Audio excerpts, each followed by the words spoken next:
Hello guys, अगर आप लोग को मेरे वीडियोस पसंद आए तो मेरे वीडियोस को लाइक कर दीजिए, शेयर कर दीजिए, मेरे चैनल को सब्सक्राइब कर दीजिए। वारिस सुप्रीम के पिछले एपिसोड की एंड में हमने देखा था कि हमारा बैसा उसके साथ सारे टीम मिलकर वो बाई फैमिली के सारे लोगों को भगा देते हैं वहां से। और तभी हम ईजियन की तरफ देखते हैं, वो कुछ लोगों को देखकर बोल रहा होता है कि भाई साहब मुझे ऐसा लग रहा है तुम्हारा फैमिली का अब यही लोग बचा हुआ है, और बाकी लोगों को या तो वो बाव फैमिली ने जान से मार डाला या उसने भागा दिया यहाँ से। और ऐसे ही बात करते करते वो सारे लोग मिलकर उस बाई फैमिली के मेन हॉल के अंदर जाते हैं। वहां पर एक बूढ़ा खड़ा होता है और उसका नाम बाई फूडा होता है। तब बाई फूडा बैसा से बोला होता है सारे एंसेस्टर प्लीज हमें माफ कर दिए, क्योंकि हमारे इनकॉम्पिटेंस की वजह से हमारा बाई फैमिली का भी ये हालत बन चुका है। क्योंकि अब हमारा बाई फैमिली के अंदर मेरे अलावा कोई और एल्डर बिल्कुल भी जिंदा ही नहीं बचा है। ये वहां पर खड़े होकर ये सब बातें किए जा रहे होते, तभी हम देखते हैं हमारा बैसा ये सारे बातों को पूरी तरह से इग्नोर करके सामने की तरफ जा ही जा रहा होता है। इसे देखने के बाद ये बाई फूडा पूरी तरह चौंक जाता है और तभी हम देखते हैं हमारा बैसा सीधा जाकर उस पैट्रियाज के सीट के ऊपर जाकर बैठ जाते हैं। इसके बाद बोलने लगता है कि अभी से मैं ही इस बाई फैमिली का पैट्रियाज हूँ, तो इसलिए अब से तुम लोगों को किसी से भी डरने की भी कोई जरूरत नहीं या मदद भी मांगने की कोई भी जरूरत नहीं। ये सुनिए तुरंत बाद वो बाई फैमिली के बच्चा कुछ लोग काफी ज्यादा खुश होने लगता है और चिल्लाने लगता है कि पैट्रियाज की जय हो, पैट्रियाज की जय हो। तभी आप ऐसी शूटर 2 दिन के बाद का तब हम देखते हैं हमारा वैसे एक कमरे के अंदर बैठकर अपना कल्टिवेशन चुपचाप किए जा रहा होता है। उतने में वो पिज्जा टीम के बाकी सारे लोग वहां पर आ जाते हैं और इसे महसूस करने के बाद हमारा बैसा अपना आंख को लेता है। इसके बाद पूछने लगता है कि क्या उस बाव फैमिली ने हमारे लिए कोई लेटर भेजा है क्या। ये सुनने के बाद हमारे ईजियन जवाब देने लगते हैं नहीं नहीं बैसा, वो अकेला नहीं बल्कि इसी शहर के 500 बड़े फैमिली सियान, जाओ फैमिली, जुआंग फैमिली, टियांग फैमिली, सन फैमिली और क्यांग फैमिली, ये सारे फैमिली ने हमारे लिए एक लेटर भेजा है। और उस लेटर में ये लिखा कि हमारा बाई फैमिली के इंपॉर्टेंट लोग कल बाव फैमिली के यहाँ पर जाए, क्योंकि वो 500 बड़े फैमिली कल हमारे दोनों फैमिली के बीच शांति समझौता करना चाहते हैं। ये सुनने के बाद हमारा बैसा को थोड़ा गुस्सा आता है। इसके वजह से वो बोलने लगता है कि वो 500 बड़े फैमिली की हिम्मत भी कैसे हुई, जब वो बाव फैमिली उस कमीनी फैमिली हमारा बाई फैमिली को पूरी तरह से बुली कर रही थी, तब वो सारे फैमिली से मिलकर बाव फैमिली के रोकने के बिल्कुल भी कोशिश ही नहीं की। पर जब हम इसका बदला ले रहे हैं तब ये सारे बड़े फैमिली मिलकर हमारे बाई फैमिली को रोकने की पूरी कोशिश कर रहे हैं। तो इसलिए मुझे पूरा यकीन है कि या तो वो बाव फैमिली ने सारे 500 बड़े फैमिलीज को अपना अंडर ले लिया या 500 बड़े फैमिली के साथ मिल गया। ये सुनिए एक बार ये डुओ बोला होता, हाँ कजिन तुम सही बोला हो, क्योंकि वो 500 बड़े फैमिलीज हमें शांति समझौते के लिए नहीं बल्कि एक ट्रैप के अंदर फंसाने के लिए बोला रहे हैं। ये सुनिए एक बार मास्टर सुवंग बोला होता, हाँ डुओ तुम तो सही बोल रहे हो, पर क्या तुझे सच में लगता है वो बाविंग इतना कॉम्प्लिकेटेड प्लान कर पाएगा। मुझे ऐसा बिल्कुल भी नहीं लगता, क्योंकि उस बाविंग के पास इतना दिमाग यही नहीं है। तो इसलिए मुझे पूरा यकीन है कि वो बावशियन जरूर वापस आएगा, वही इस कॉम्प्लिकेटेड प्लान को बना सकता है। ये सुनिए एक बार बैसा बोला होता, हाँ मास्टर सुवंग आप सही बोले हो, क्योंकि अगर हमें एक पेड़ को काटना है तो जरूर हमें उसके पास पहले जाना ही पड़ेगा, और वैसे ही अगर हमें उस बावशियन को पकड़ना है तो पहले हमें उसके पास जाना पड़ेगा, चाहे वहां पर हमारे लिए कितना भी बड़ा खतरा वेट कर रहा हो तब भी हम वहां पर जाएंगे। और तभी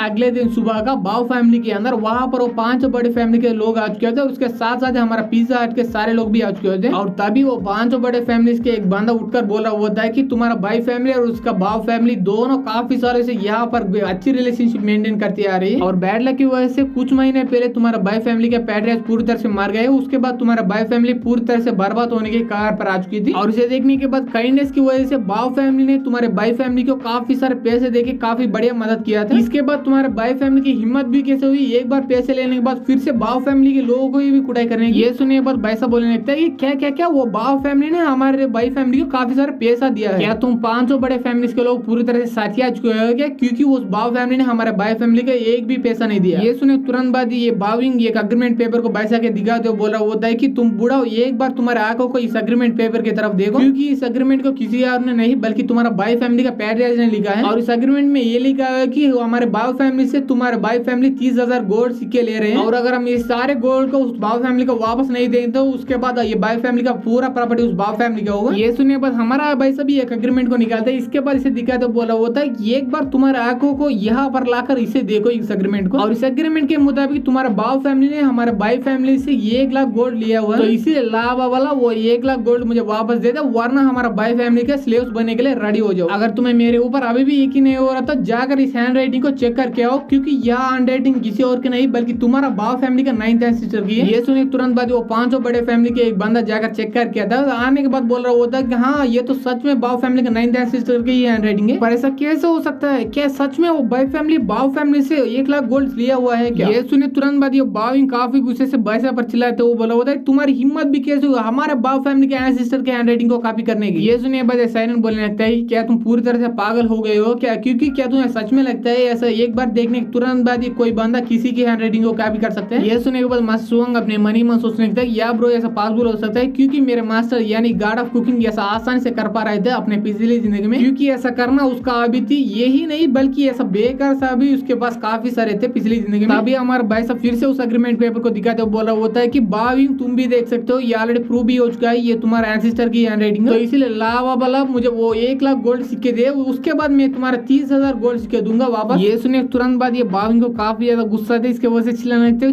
तुम तेरी इतनी हिम्मत नहीं में। वो 500 बड़े फैमिली के बंदा बोल रहा होता है शांत हो जाए तुम दोनों। मुझे ऐसा लग रहा है तुम दोनों को ये एग्रीमेंट बिल्कुल भी पसंद नहीं है, तो इसलिए मेरा मानना है कि तुम दोनों फैमिलीज के बीच एक फ्रेंडली सा कंपटीशन रख दिया जाए, और वही कंपटीशन के अंदर जो भी फैमिली जीतेगी उसी फैमिली का दूसरा फैमिली पूरी तरह से स्लेव्स बन जाएगी। तो क्या ये ऐसा कंपटीशन रखना तुम दोनों फैमिलीज का मंजूर है? कि ये सुनिए तुरंत बाद बाविंग अपना पूरा एनर्जी रिलीज करते हुए बोला होता हाँ हमें मंजूर है। ये सुनिए बाद भाई साहब भी अपना पूरा एनर्जी बाहर रिलीज करते हुए बोला होता हाँ हमें भी मंजूर है। और तभी वो 500 बड़े फैमिली के बंदा बोलने लगता है अगर ऐसी बात है वो कंपटीशन का रूल्स मैं ही बता देता हूँ। उस कंपटीशन में तुम्हारी एक फैमिली 3-3 बंदों के भेजे, और जो भी बंदा एंड तक टिका रहेगा उसी की फैमिली विनर कहलाएगी। ये सुनिए तुरंत बाद बाविंग एक बंदे को सामने की तरफ भेज तो बोला होता है यही हमारा बाव फैमिली का सबसे स्ट्रॉन्गेस्ट बंदा है, इसका नाम बावलिंग है। ये सुनिए तुरंत बाद ये बावलिंग वहां से उठ जाता है और सामने की तरफ जा ही जा रहा होता है। इसे देखने के तुरंत बाद ये 500 बड़े फैमिली के बंदा बाइसा से पूछ रहा होता है कि बाई फैमिली के एंसेस्टर ऑलरेडी उस बाव फैमिली के पैट्रियट ने अपना फैमिली की तरफ एक कंटेंडर को चूज कर लिया है, तो इसीलिए आप अपने बाई फैमिली की तरफ से किसको वहां पर भेजना चाहते हैं उस बंदे से फाइट करने के लिए। ये सुनने के बाद बाइसा उस बंदे के मजाक उड़ाते बोला होता है क्या वो एक कंटेंडर है? मुझे लगा था कि वो एक बड़ा सा कछुआ है जो कि अपना आर्मर में पूरी तरह से छुपा पड़ा है। ये सुने तुरंत बाद बावलिंग को काफी ज्यादा गुस्सा आते इसके वजह से चिल्लाते बोला होता है तुम बुड्ढे साले कहेगा तेरे हिम्मत भी कैसे हुई ऐसा बोलने की, आज तो तुम मेरे हाथों से जरूर मर के रहेंगे। ये बोल के वहां पर एक टेबल को उठा के सीधा बाइसा की तरफ फेंक देता है। ये देखने के बाद भी हमारा बाइसा कुछ भी नहीं करता और कुछ भी नहीं बोलता, बस वहां पर खड़े होता है। तभी हम देखते हैं वहां पर हमारा डुओ आ जाता है, तुरंत बाद आसानी से उस टेबल को रोक लेता है। इसके बाद वो उसी टेबल पर बैठकर बात कर रहा होता है कि छोटे बच्चे कहेगा तेरे पास इतना औकात ही नहीं हमारे लीडर को चैलेंज करके उसे चोट पहुंचाने की, तो इसीलिए तुम्हारा अपोनेंट मैं ही हूँ, तो इसीलिए आज हम दोनों अभी से फाइट करना चालू करेंगे। ये सुनने के बाद बावलिंग बोल रहा होता है कि जो भी हो पहले मैं तुझे मारूंगा उसके बाद उस बुढ़ाओ को मार डालूंगा। ये सुनने के बाद डुओ माइंड टू माइंड बाइसा से बात करने लगता है कि बाइसा तुझे चिंता करने की कोई भी जरूरत नहीं, ये बंदा और कोई नहीं बल्कि मेरा ही सैंक्टियन एम्पायर का एक जनरल है, तो इसलिए इस बंदे की ट्रिक्स और टेक्निक सभी मुझे अच्छी तरह से पता है, तो इसलिए मैं इसको आसान से संभाल सकता हूँ। ये सुनने के बाद बाइसा बोलने लगता है मुझे मेरे अलावा किसी और की चिंता बिल्कुल भी नहीं होता, तो इसलिए जाओ जाने तुरंत बाद उस बंदे को फाइट करके आ रहा हो, पर वहां पर जाने के बाद उतना भी जल्दी मत जीत जाना वरना हमारे ऊपर पूरी तरह से शेक आ जाएगा। ये सुनने के बाद डुओ बोलने लगता हाँ मुझे अच्छी तरह से पता है, तुम्हें इतना बार मुझे याद दिलाने की कोई भी जरूरत नहीं। ये देखने के तुरंत बाद ये बावलिंग काफी गुस्से से चिल्ला रहा होता है कि ऐसा लग रहा है तुम्हें मेरे हाथों से काफी जल्दी मारना है, तो इसलिए इतना जल्दी में हो। ये बोले तुरंत बाद अपना कुड़ाले को ऊपर उठा लेता है, इसके बाद अपना पूरा एनर्जी उस कुड़ाल के अंदर डाल लेता है, और इसके बाद वो डुओ के पास जाकर एक जोरदार अटैक उसके ऊपर कर देता है। पर इसे देखने के बाद हमारा डुओ आसानी से उस अटैक को डांस कर लेता है, और तभी हमारे ये एपिसोड यही बार खत्म हो जाते हैं। अगर आप लोगों को ये एपिसोड पसंद आए तो ये एपिसोड को लाइक कर दीजिए, शेयर कर दीजिए, मेरे चैनल को सब्सक्राइब कर दीजिए, and thanks for watching guys.